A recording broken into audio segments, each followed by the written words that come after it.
bờ dù cu giang ya phong non mi cây trái mờm tiền xưa lòng mây nới trời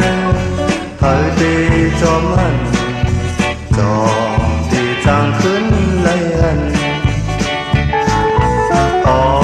nắng lưng dài đeo quả hằn quay còn mời nhau nó khó mơ trường này cứ tiền nhiều tiền sao tí lấy hết hư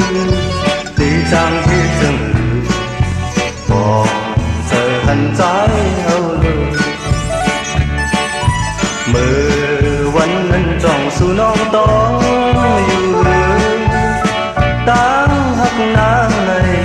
hàng tiệm mỏ lưng su ly ý lưu tiền giờ tiền khói dù nhà giờ âu trái mới tròn sương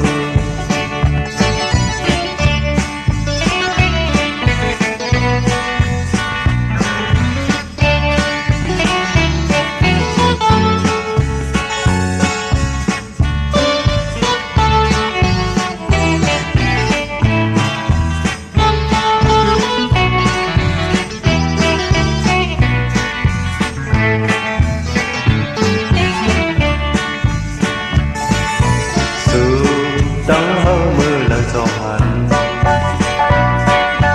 vì mong bờ dù cu giang nhau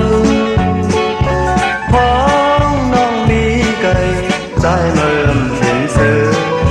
lòng mây nới trời ở đi chóm hằn chòm thì chàng khướn lấy anh nắng lưng trái vào quả anh quay còn mời nhau nó thoáng mơ chân này hư phiền nhiều phiền sao đi lấy hết hư đi chẳng hết chân hư còn trời hằn trái hao lưu mơ